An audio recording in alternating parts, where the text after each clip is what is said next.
Current affairs मतलब MJT education. Hello दोस्तों, good morning. स्वागत है एक बार फिर से आप सभी का एमजेटी एजुकेशन में। दोस्तों आज है 15 अक्टूबर और 15 अक्टूबर को मनाया जाता है विश्व छात्र दिवस। क्यों मनाया जाता है? क्योंकि डॉक्टर एपीजे अब्दुल कलाम जी की जयंती होती है। तो एक बार एमजेटी फैमिली की तरफ से डॉक्टर एपीजे अब्दुल कलाम जी को दोस्तों जन्म दिवस की बहुत बहुत शुभकामनाएं। 15 अक्टूबर के करंट अफेयर को आज हम लोग कवर करने वाले हैं और डिटेल से पढ़ने वाले हैं। जो भी क्वेश्चंस होंगे डिटेल एक्सप्लेनेशन के साथ होंगे, वन लाइनर्स भी रिवीजन भी कराया जाएगा आपका। बहुत ही इंफॉर्मेटिव वीडियो होने वाली है। चलिए शुरू करते हैं। सबसे पहले कल का रिवीजन।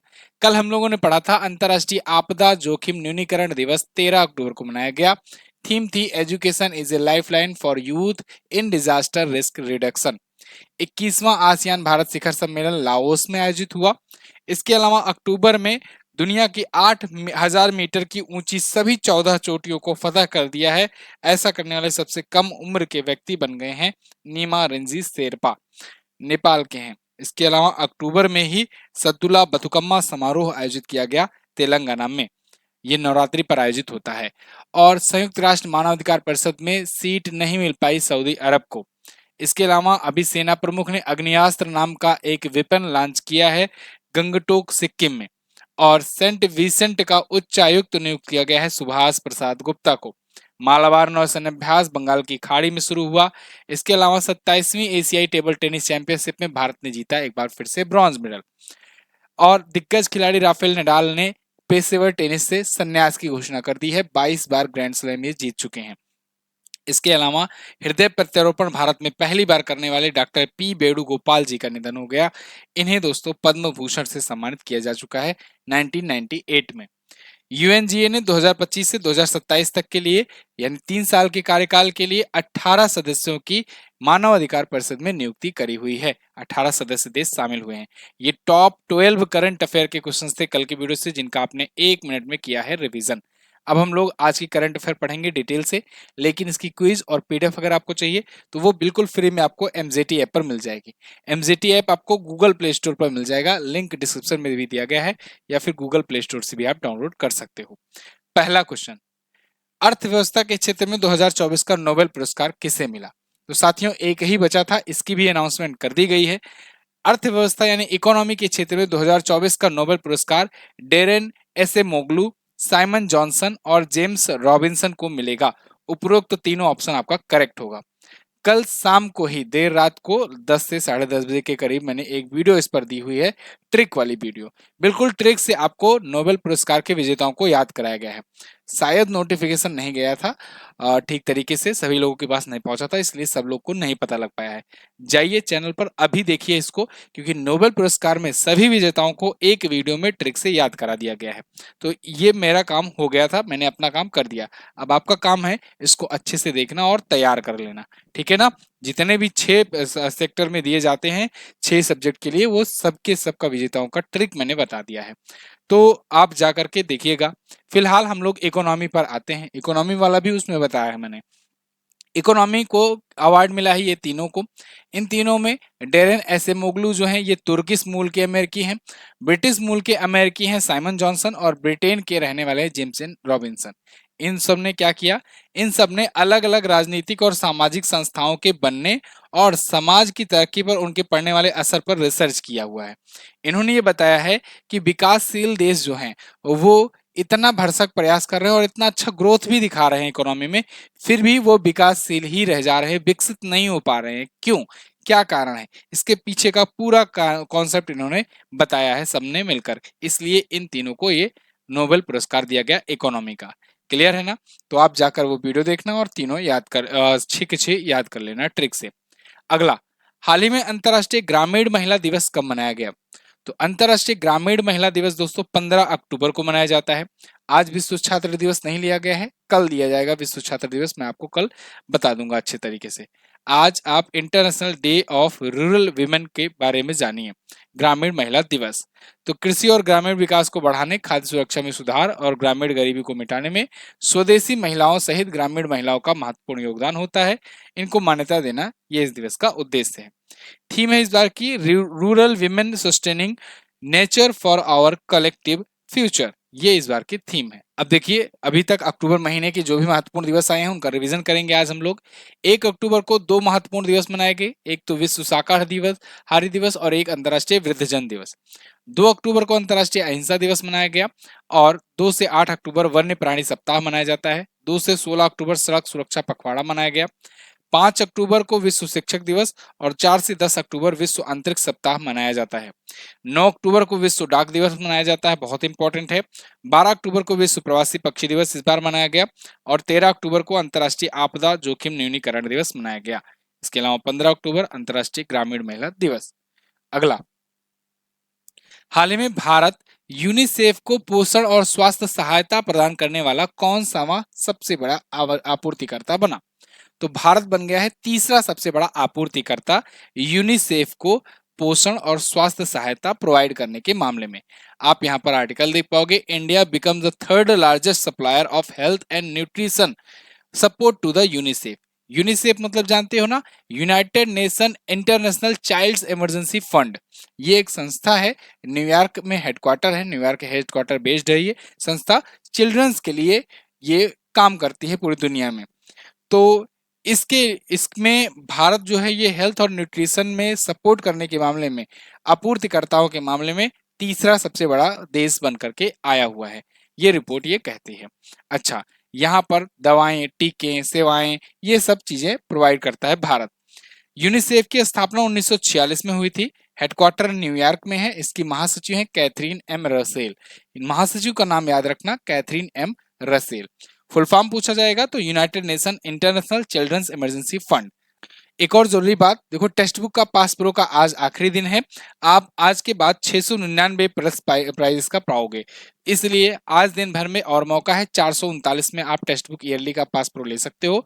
और अगर आप लाइफ टाइम वैलिडिटी के लिए लेना चाहते हो, अगर आप चाहते हो 2-3 साल के पास आपके पास समय है, अभी आप नई नई तैयारी शुरू किए हुए हो, तो आप ये life time text book pass pro ले सकते हो मात्र 554 रुपए में। तो अभी के लिए खास मौका है। आप ये सब प्राइजेस कब पाओगे? जब आप एमजेटी कूपन कोड यूज करोगे तो, क्योंकि उसके बाद ही आपको 12% का डिस्काउंट मिलेगा, तभी आप ये कोड अवेलेबल कर पाओगे। लिंक डिस्क्रिप्शन में दिया गया है, पहले ही कमेंट में भी मैंने पिन कर दिया है, आप वहां से क्लिक करके जाकर इसे ले सकते हो। देखते हैं अगला क्वेश्चन। हाल ही में लॉन्च की गई प्रधानमंत्री इंटर्नशिप योजना के तहत वित्तीय वर्ष 2024-25 में कितने इंटर्नशिप के अवसर प्रदान किए जाएंगे? तो प्रधानमंत्री इंटर्नशिप योजना के तहत दोस्तों 1.25 लाख ऐसे 2024-25 के सत्र में इंटर्नशिप के अवसर प्रदान किए जाएंगे।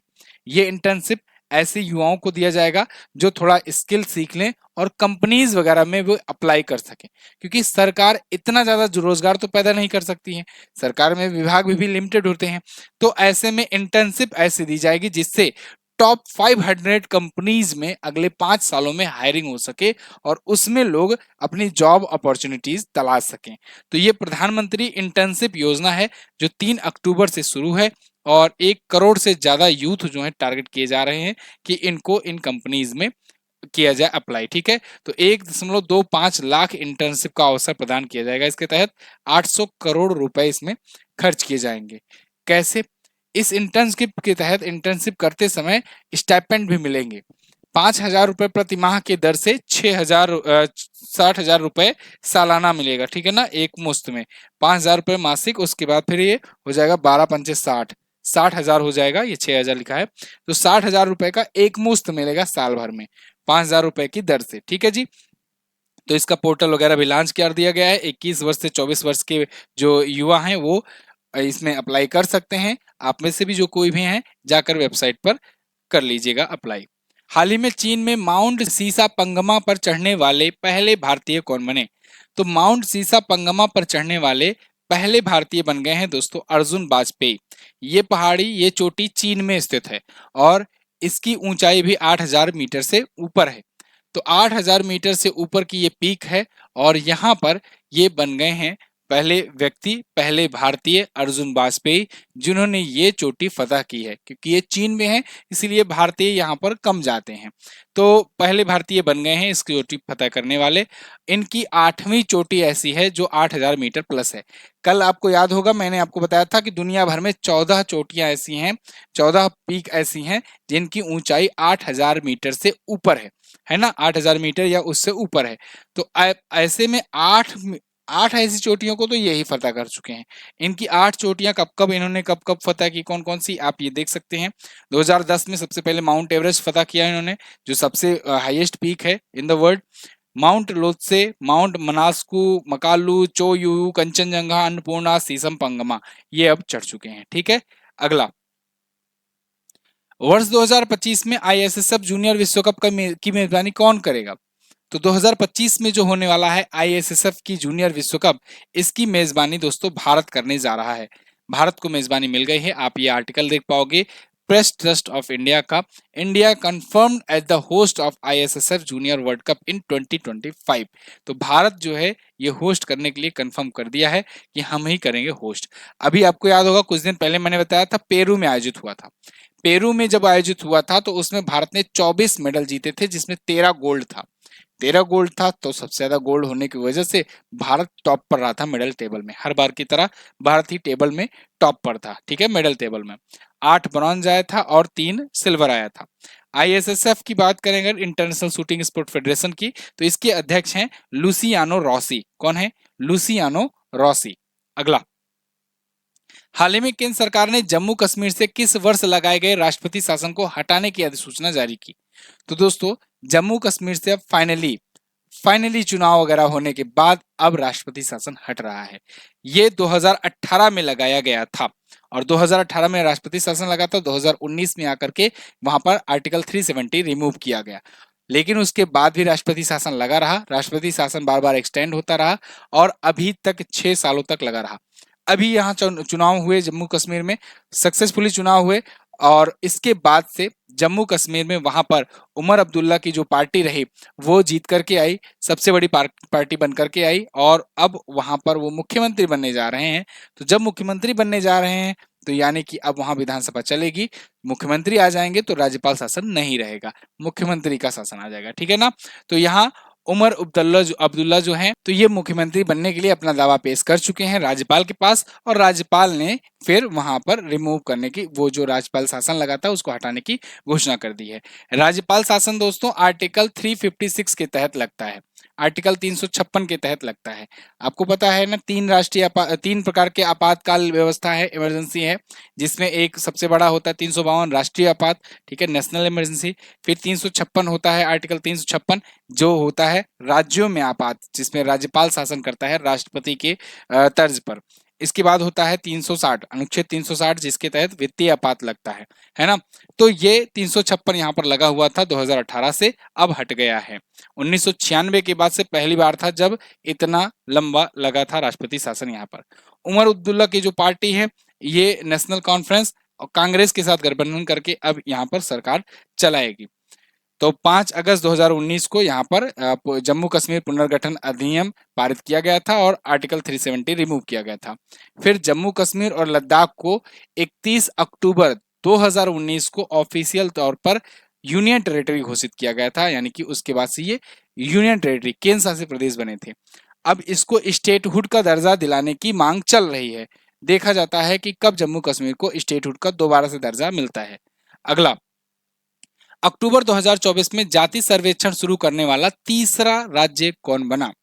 तो जातिगत आधारित सर्वेक्षण या कहें जाति जनगणना शुरू करने वाला भारत का तीसरा राज्य बन गया है दोस्तों तेलंगाना। तेलंगाना ने घोषणा की है कि ये भी जातिगत जनगणना करवाएंगे। तो अब तक इससे पहले बिहार और आंध्र प्रदेश ऐसा कर चुका है। बिहार ने जातिगत जनगणना कराई, इसके बाद दूसरा राज्य बना था आंध्र प्रदेश। बीच में राजस्थान अनाउंस तो किया था, लेकिन राजस्थान जो है वो करवा नहीं पाया। इससे पहले करा था कि सरकार बदल गई, वहां पर चुनाव हुआ और सरकार पलट गई। तो लेकिन आंध्र प्रदेश दूसरा बना था, तीसरा बन गया है तेलंगाना राज्य जो जातिगत सर्वेक्षण शुरू कराएगा। यहाँ पर कांग्रेस पार्टी की गवर्नमेंट है और इनका उद्देश्य है ओबीसी, एससी, एसटी और अन्य के बीच लक्षित संसाधन वितरण सुनिश्चित करना। अच्छा, बात करें तेलंगाना की, तो तेलंगाना आप देखोगे यहाँ पर स्थित है। कल ही मैंने इसके बारे में चर्चा की थी। हालांकि रेवंत रेड्डी जी यहाँ के सीएम हैं और गवर्नर है जिष्णुदेव शर्मा। लोकसभा में 17, राज्यसभा में 7 सीट यहाँ से आती है, विधानसभा में 119 सीटें हैं, 33 जिले यहाँ पर स्थित हैं तेलंगाना में। अगला, हाल ही में भारत किस देश को प्रतिबंधित प्रौद्योगिकी का दूसरा सबसे बड़ा आपूर्तिकर्ता बना? भारत जो है ये रसिया को प्रतिबंधित प्रौद्योगिकी का सप्लायर हो रहा है और दूसरा सबसे बड़ा सप्लायर बन गया है चीन के बाद। इसी बात को लेकर के विवाद मचा हुआ है। अमेरिका वगैरह खफा है कि भाई इतना क्यों सप्लाई किए जा रहे हो रसिया को। इंडिया कह रहा है कि तुमसे क्या मतलब, हमारी मर्जी। हमारी मर्जी इसलिए क्योंकि अगर हमें बेहतरीन कस्टमर मिल रहा है, बेहतरीन डील मिल रही है, तो हम क्यों ना करें व्यापार। आप लोग लड़े पड़े हुए हो, आप दूसरे को लड़ाए रहते हो, तो उसमें हम क्यों पिसें। हम तो भैया अपना व्यापार करेंगे, हम इस अपॉर्चुनिटी का फायदा उठाएंगे। तो चाइना भी ऐसे ही फायदा उठा रहा था। चाइना सबसे ज्यादा सप्लाई कर रहा था और कर रहा भी है अभी भी रसिया को। दूसरा सबसे बड़ा रसिया का सप्लायर है भारत, जो कौन कौन सी चीजें, प्रतिबंधित प्रौद्योगिकी या कहें कि जो बैंड टेक्नोलॉजी है उनको भी सप्लाई कर रहा है। बैंड क्या मतलब, अमेरिका ने तो हर एक चीज पर तो बैन लगा ही दिया है, रसिया के हर एक चीज पर तो बैन लगा दिया है। तो बैंड में सब भी बैंड आ जाते हैं। फिलहाल इसमें जैसे माइक्रोचिप्स हुए, सर्किट्स हुए, मशीन टूल्स हुए, ये सब की भी सप्लाई भारत करता है और इन सब पर भी बैन लगा हुआ है। भारत सहित किन देशों को विश्व स्वास्थ्य संगठन ने हाल ही में ट्रैकोमा मुक्त घोषित किया। तो भारत समेत ऐसे 19 कंट्रीज को अभी ट्रैकोमा मुक्त घोषित किया गया है। इनमें अगर बात करें तो भारत, नेपाल, म्यांमार वगैरह ये सब शामिल हैं। उपरोक्त तो दोनों ऑप्शन है यहाँ पर आप लगा दोगे, पाकिस्तान नहीं है। तो पाकिस्तान यहाँ बेइज्जती करने के लिए ही केवल ऑप्शन में डाला गया है। बाकी तो 19 देशों को यहाँ ट्रैकोमा मुक्त घोषित किया गया है। तो 19 देशों ने सार्वजनिक स्वास्थ्य समस्या के रूप में ट्रैकोमा को सफलतापूर्वक समाप्त किया है, ऐसा WHO का कहना है, विश्व स्वास्थ्य संगठन का कहना है। राष्ट्रीय ट्रैकोमा नियंत्रण कार्यक्रम भारत ने चलाया था और इसके लिए स्वच्छ भारत मिशन और जल जीवन मिशन को भी श्रेय दिया गया है। WHO की बात करें तो वर्ल्ड हेल्थ ऑर्गेनाइजेशन 7 अप्रैल 1948 को स्थापना हुई थी, इसीलिए 7 अप्रैल को हम लोग मनाते हैं विश्व स्वास्थ्य दिवस। और हेडक्वार्टर इसका है दोस्तों जिनेवा में। 194 सदस्य देश हैं। महानिदेशक हैं डॉक्टर टेड्रोस एधनोम गैब्रियोस एधनोम, ठीक है ना, ऐसे इनका लंबा चौड़ा नाम है। तो फिलहाल ये थे आज के दिन के टॉप 10 करंट अफेयर के क्वेश्चंस। आई होप आपको वीडियो पसंद आई होगी। कम समय में ज्यादा कंटेंट देना ये हमारी प्राथमिकता होती है। आप इसे वीडियो को शेयर करके और वीडियो को लाइक करके हमारा मनोबल बढ़ा सकते हैं। MZT ऐप पर इसकी क्विज और PDF जाकर के आप डाउनलोड कर लीजिएगा, बिल्कुल फ्री ऑफ कॉस्ट, कोई भी चार्जेस आपको नहीं देने हैं। अर्जुन बैच, सफलता बैच या संकल्प बैच, इनमें से कोई से भी आप ज्वाइन करना चाहते हो तो ज्वाइन कर सकते हो। कल मैंने आपसे पूछा था राष्ट्रीय खेलों की शुरुआत कब हुई थी, तो 1924 से हुई थी। राष्ट्रीय बालिका दिवस मैंने पूछा था कि क्योंकि किसके संबंध में मनाया जाता है, तो इंदिरा गांधी जी पहली बार PM पद की शपथ ली थी 1966 में, इसलिए मनाया जाता है। आज आपको क्या बताना है, आज बताना है 27वीं एशियाई टेबल टेनिस चैंपियनशिप में भारतीय महिला टीम ने कौन सा पदक जीता है। पुरुष टीम वाला कल बताए थे, महिला टीम वाला भी लास्ट में बताए थे, आप बताइएगा जरूर। पहला मालाबार सैन्य अभ्यास भारत और किस देश के बीच में 1992 में हुआ था। मालाबार शुरुआत किस किस देश के बीच में हुआ, भारत और किस देश के बीच में, लास्ट में तो क्वाड मेंबर्स के बीच में हो गया है, मतलब 4 देश हो गए हैं। तो आप दोनों क्वेश्चंस के बारे में जो भी पता होगा डिटेल में जरूर आंसर कीजिएगा। साथियों मैं मिलूंगा आपसे अगले दिन की वीडियो में। कैसी रही वीडियो आप कमेंट करके जरूर बताना। Thank you so much. जय हिंद, वंदे मातरम।